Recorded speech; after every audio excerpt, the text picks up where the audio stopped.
So right now, just because in this class I want to talk about liability, there are now what we have termite damage ambulance chaser, type of lawyers. They had a class action lawsuit over $4.5 million about in Mississippi. They've had them in Alabama, and they're getting all over the place. There was a recent claim in Louisiana for over $300,000 that settled on way less than $300,000 in damages.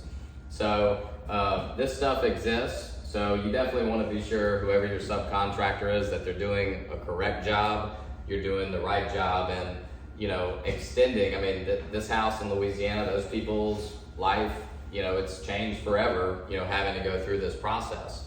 And so some people are, we all know, in the right with claiming damages, and some people are claiming them for maybe no good reason, and they're trying to get a lot of pain and suffering and all that type of stuff. So what these lawyers do is, who do they loop in when people get sued over this?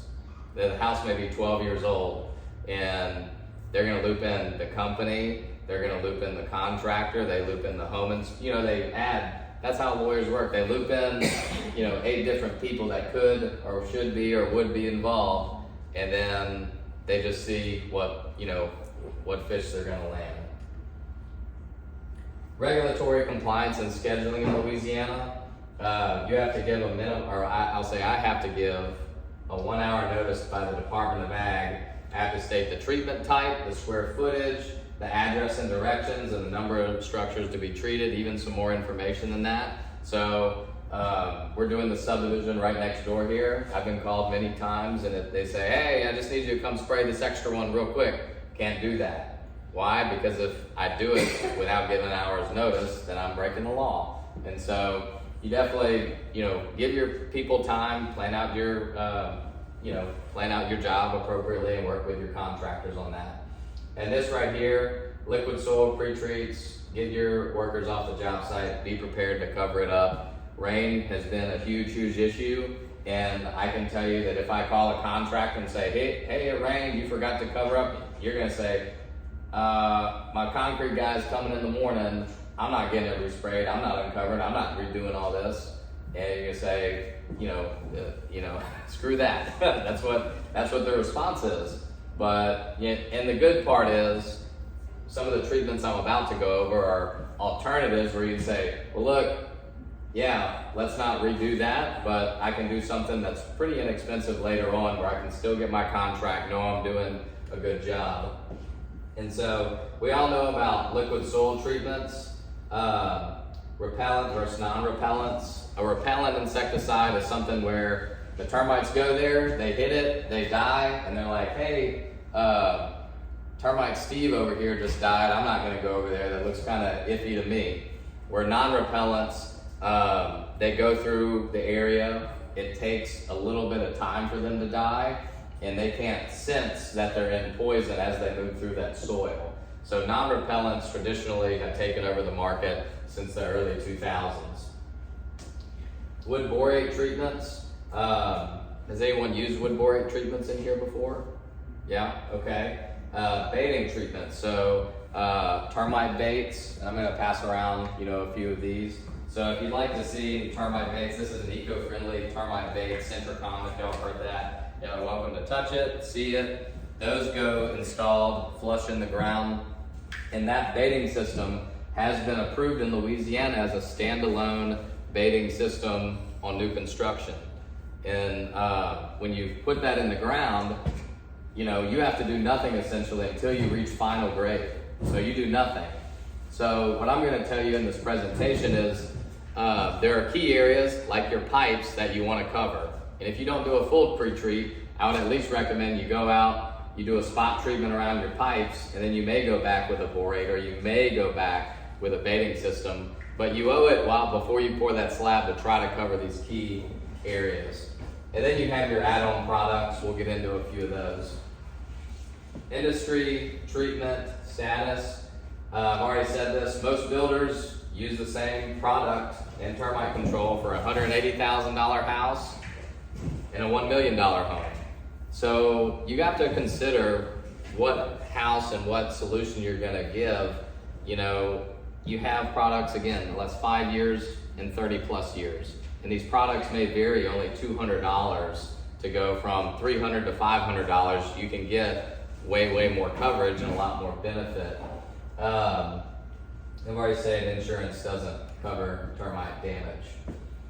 When you do a pre-treat and when you do a borate, it is the law, the wood borate treatment, it is the law that the price for the pre-treat also includes this treatment outside the foundation wall, the perimeter treatment, and it should be within 12 months of the initial treatment at no additional cost to the customer. That's directly from the Department of Ag rules and regulations.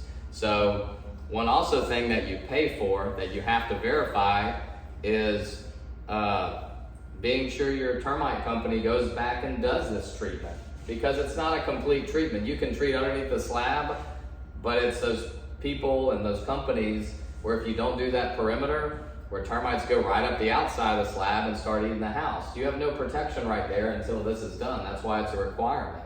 So you want to be sure your termite company is doing that.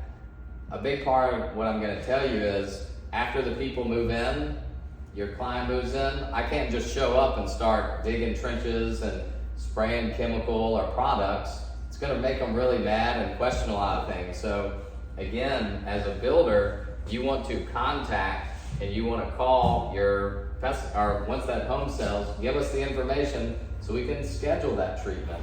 So we can introduce ourselves and y'all can introduce us saying, you still need to get this done. You just moved in, final grades met. We're going to let your sod set maybe for a month, and Air's going to come in, or your company, and they're going to finish this treatment.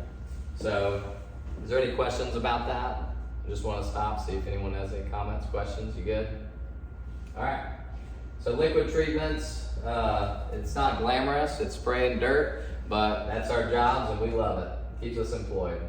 So liquid treatments, they're still the most common.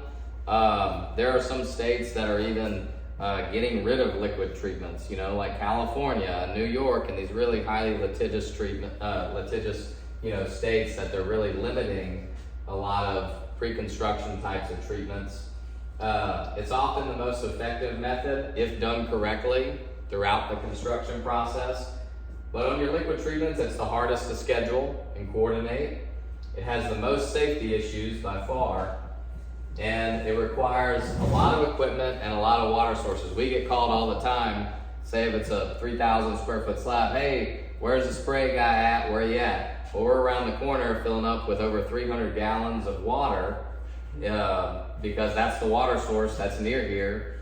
And it's always, you know, if it's 45-minute drive, we're not traveling typically, and no company is going to be traveling, you know, with 300, 400, 500 gallons of water if you have a water source there. But it may take 40 minutes to fill up and mix the product.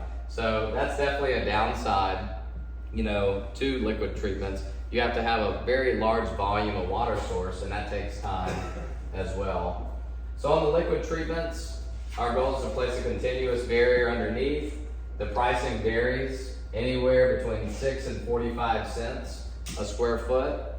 And the follow-up perimeter treatment is required, and the follow-up treatment should be flat work, the exterior perimeter, trenching and rotting is involved. What about drilling your joints? So if you're building a custom home, I'm just going to use this as a quick example over here. Let's say you have a driveway joint, there's your garage, and let's just very basic house, you have a little joint right here going, you know, into your front door, you know, your front walkway. You're supposed to have a continuous barrier in a liquid treatment going all the way around this house, even after the pre-treat. So the pre-treat covers everything right here. And then the perimeter trench and treat and rotting, you can go all the way right here. So what the law says is the right way to do it is you have a complete continuous treated zone. So when you get to that driveway, there are two areas to treat it, one pre-construction still and one post-construction. So the pre-construction way is when your flat work gets ready, your driveway gets ready, you call us and we just treat that right there. You pour your concrete, very simple, just up against the structure. If not, what we're supposed to do is we either get a waiver signed on the drilling by the builder or the new homeowner, or we drill holes. The spec is about every 12 inches commonly. Y'all probably seen around many structures. So you drill all across that joint, then you inject your product, and then you have a continuous treat zone. You plug it up with a rubber plug or some concrete patching, and it never looks as good, especially if you just bought a new home and we show up and say, oh, well, we got to drill this area. So, and this a lot of the time when builders forget this or if we don't do it, that at that time, we'll actually switch them to that Centricon system so you can avoid that drilling, and it's eco-friendly. It's a little bit better, you know, aftermarket product, if you will, than in the pre-construction world. Okay. So I talked a little bit about this. We still see specs that say Chlordane and Dursban and DDT and all this stuff. And architects, I'm going to an architect convention actually, I think in about 2 weeks or a week, to give them an updated spec, because we see specs that are 25 years old. You know, no one updates it for our industry, so I'm trying to start to update it for our industry. But you see all these different products, 5 to 7, 5 to 9, 10 to 12 years, some of these common products. Termite, Taurus, if y'all heard any of those names, would be the best ones in the liquid realm. Be sure you call in accurate measurements. Inform us if there's water on site. And again, if you're doing a 3,000 square foot slab, the basic math is take 10% of that, so take a 0 off the end. You need to be treating it with about 300 gallons. So that's a lot of water. So 4,000 square feet, 400 gallons. I've already gone over the liquid gold. Here's just, y'all can see that picture, what, drilling a joint looks like. Again, not very glamorous, but we have that example right there. Altraset, they do have green liquid products on the market that are starting to come up. They're still not as effective as the synthetics that we use, but they're getting competitive in price now with some of the more expensive Termite and Taurus liquid products. So if you have someone that, I want a green termite treatment, all that stuff is definitely there. This past, a couple years ago, right before COVID actually, a lot of labels have this verbiage that say, if you use a certain product, these pyrethrins, bifenthrin. So if you see Talstar, which is a granular product that a lot of people use, or Bifen, you can get it at hardware stores. If you do it for a pre-treat, it now says we're supposed to carry a wind meter out to the job site, and if it's more than 10 miles per hour, that we're supposed to monitor the wind, and if it stays more than 10 miles an hour, then we can't apply it at all. So these are the restrictions that we're dealing with, and this one restriction is very related to pesticide drift and bees. A lot of y'all know bees are kind of going downhill a little bit. We're struggling with that. And also this product, the pyrethrins and bifenthrin, is very toxic, to fish and those types of things. So there's a lot of, obstacles that, our industry is facing as well. I've already gone over this. Be sure your workers are off the application area and wait until it's absorbed to cover up the slab. You really do want to wait until it dries as much as possible before, you get over there and one of your workers slips around the pipe and, falls in, some product. Everything, I wish I was making it up. All these things happen, when we leave a job site. You never know what will happen. I've already gone over, don't pump out a footing or an elevator pit after it's been treated. It's a very, very big safety issue. It's a huge one that happens all the time. Have accurate measurements. Let us know if you have any other big concrete pours. Like if you have a pool that's going in the back, or a very big flat work or another joint that you're pouring, just let us know. We'll come out there. It's way easier than drilling. It looks way, way better than that as well. And then on your final perimeter obstacles, whenever you go out there after the borate wood treatment or the liquid, you want to let us know, your company, that the home is closed. You get us their contact information so we don't have to try to hunt them down and knock on their door and say, hey, can I treat your house with chemical, and I'm going to dig this trench and maybe drill in your concrete. They're gonna say, what the heck is going on? I'm gonna call my builder. It's very difficult, you know, to do those things.